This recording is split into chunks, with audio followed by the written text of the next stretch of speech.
What I would like to do in my opening remarks is first to place our meeting today in a global context. What is happening with the world economy?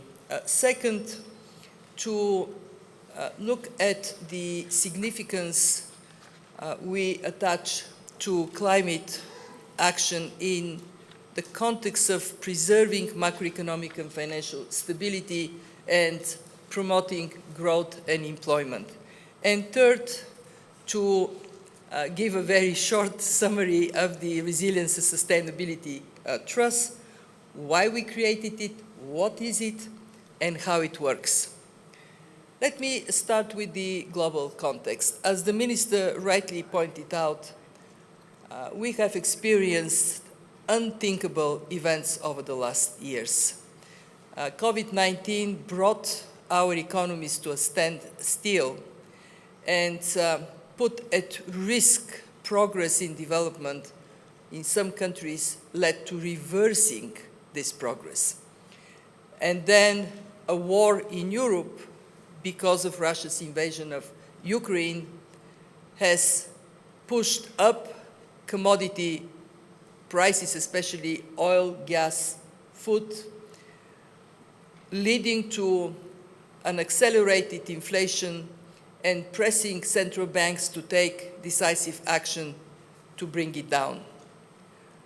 We also have to recognize that in the last year, 2022, for the first time, we have experienced climate shocks on all continents, with rather dramatic consequences, including on food security.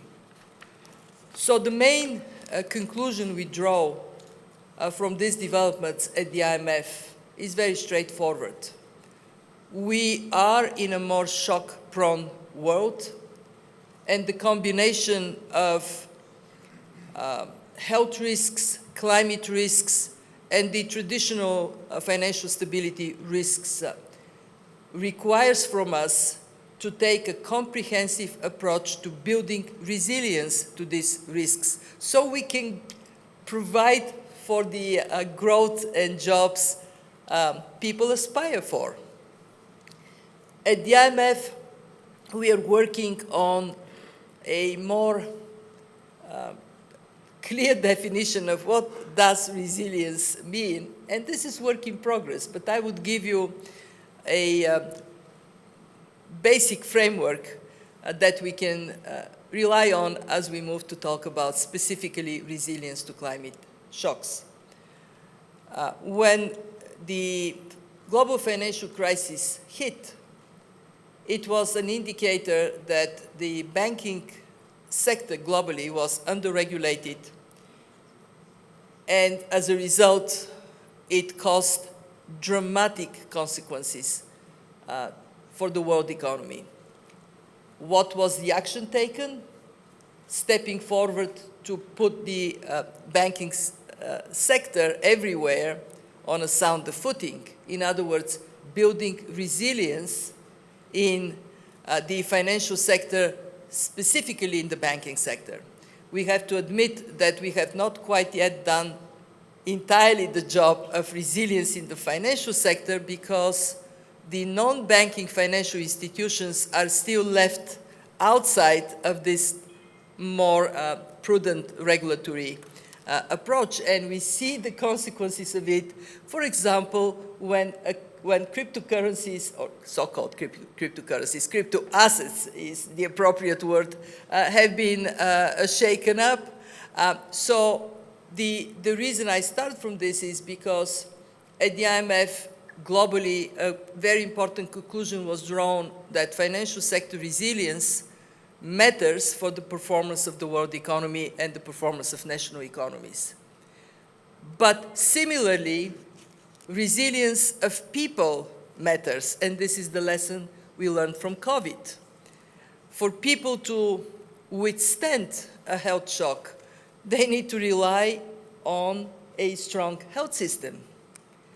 We also know that education matters. social protection matters. And this lesson from COVID, at the fund we integrate by paying even more attention to social spending, the quality of social spending and the impact of social spending. We are now looking at the resilience of societies, recognizing that an issue like inequality affects resilience of communities and societies. If it goes in the wrong direction, it can undermine the foundation for growth by simply getting the social fabric to be harmed, and we see today in, unfortunately, far too many places where people are simply on the street. We are just in the beginning of the year 2023, and you look at Latin America, Brazil, Peru, Colombia, countries where the sense of unfairness in society is putting people against each other and creating negative impact for their economies. But we also have to think about the resilience of our planet. And this is becoming a more important issue by the day. I will tell you a small anecdote from this morning. A young Rwandan woman asked me, can climate change be stopped? And I had to be honest with her and say, unfortunately, no, the genie is out of the bottle. But what we can do is we can decelerate the change in our climate, stabilize it over time, and we can adapt to the consequences of climate change. Why do we care at the IMF about the impact of climate shocks and the opportunities the transition to low-carbon, climate-resilient economy presents? Because they're macro-critical. A country like Dominica gets hit by a devastating storm. The consequences, 200% of GDP wiped out.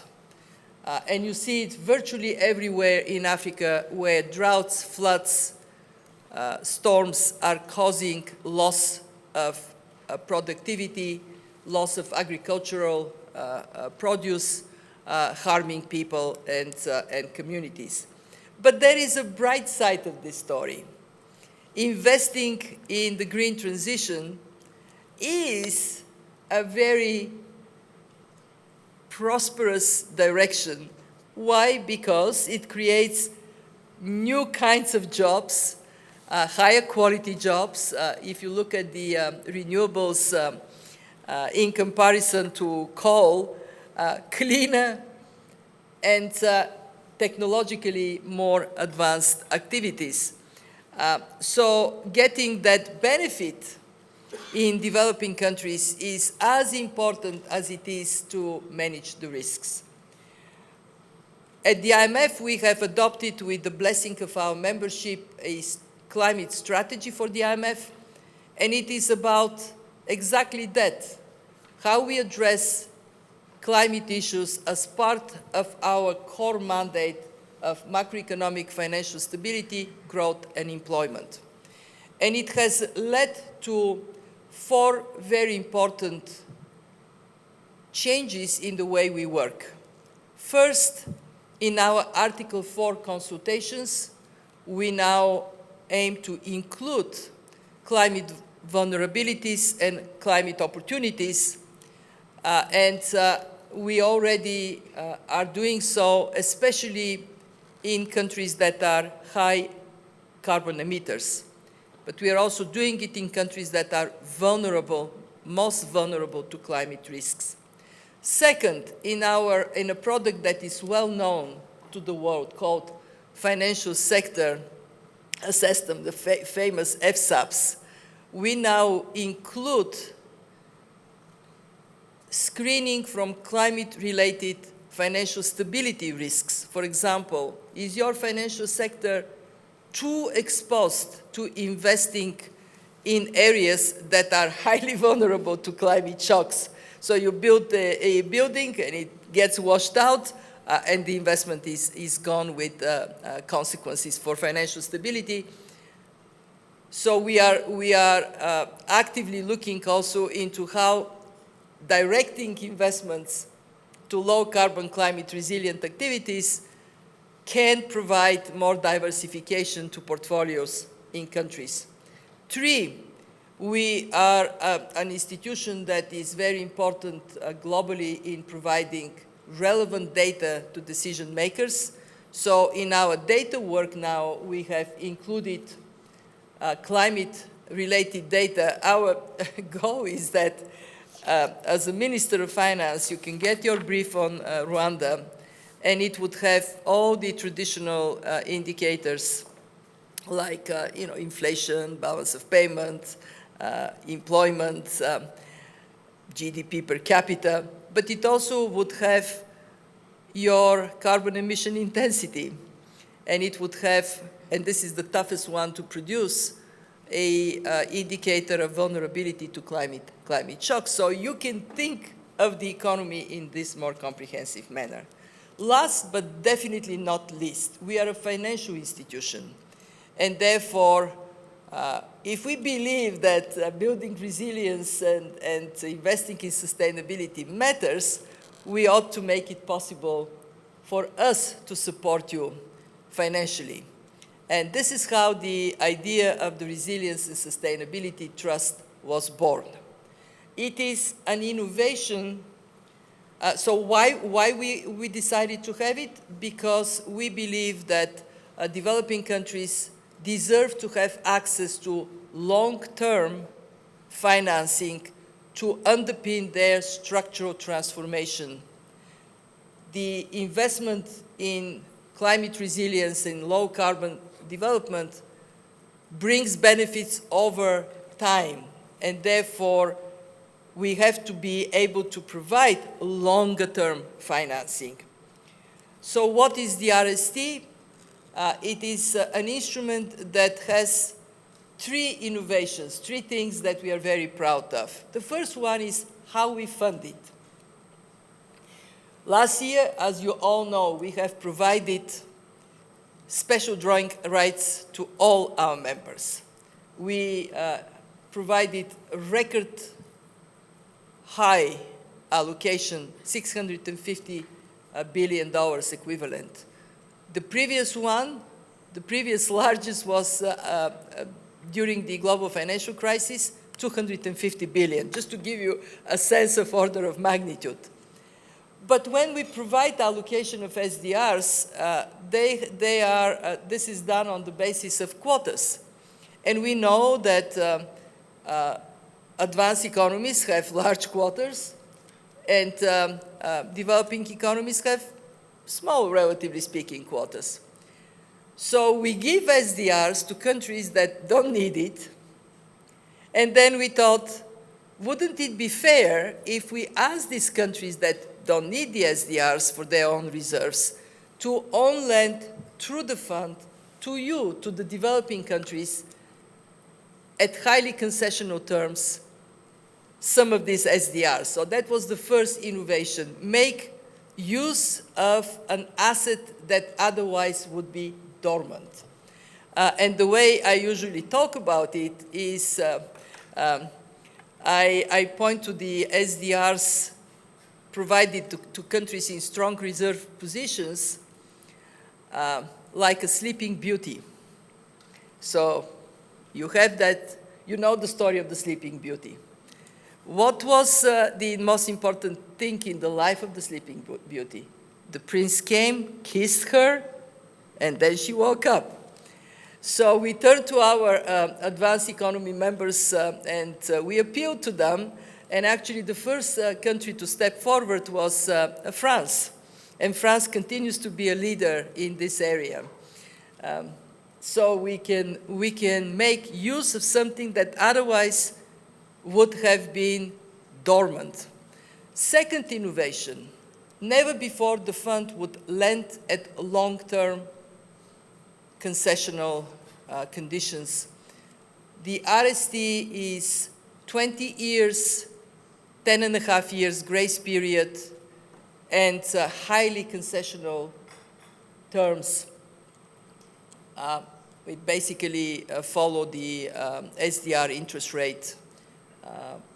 Now it is slightly higher because interests have gone up, but even so, it is much lower than anything else that is available to many countries on the market. The third innovation is that we recognize we have to make it highly impactful by concentrating on policies that can create good conditions for massive increase in private investments in climate resilience and low carbon development. In other words, while not every RST would be about it, we would like to see using the RST as a catalyst for massive increase in private investments. In other words, we want to count our success on the basis of not only how much we finance, but how much we have generated as private financing. Why is this important? And I want to make this point as strongly as I can. It is important because we are so behind that only a massive acceleration of investment in developing countries would save us. Just to give you the numbers. This decade, by the end of 2030, we have to reduce emissions between 25 and 50% vis-a-vis where they were in 2019. When we take all the pledges that we have made, if we implement all these pledges, we would only reduce emissions by 11%. In other words, our dream of keeping temperatures to go up no more than 1.5, maximum 2 degrees Celsius, this dream would be gone unless we act decisively and unless we act now with focus on emerging markets and developing economies. Why? Because it is there where growth leads to increase in emissions. And I tell my friends from the advanced economies very simply, in Europe is very ambitious, and rightly so. They can bring emissions down to zero. But if Asia, Africa, Latin America continue to increase emissions, it doesn't matter what Europe is to achieve. So we want to see us being a catalyst for moving financing to emerging markets and developing economies. And I want to finish by saying, for us it is extremely important that Africa is front and center in this work. For a very simple reason, fairness. Africa has contributed very little to the problem. Unless it is helped, it will contribute more and more and more. But Africa is already suffering the consequences of climate change in a very dramatic way. So let me finish by saying how proud we are that in our first 4 pilot countries, we have an African country, Rwanda. We also have Barbados, Costa Rica, Bangladesh. We want to see, as we go through the years, my colleague here, Abe, to be in the boardroom with Mr. Sila, our executive director, and all other executive directors, bringing African programs one after another. To succeed, to move, we need you. So I'm going to finish with a very simple appeal. Help us to help you. Thank you.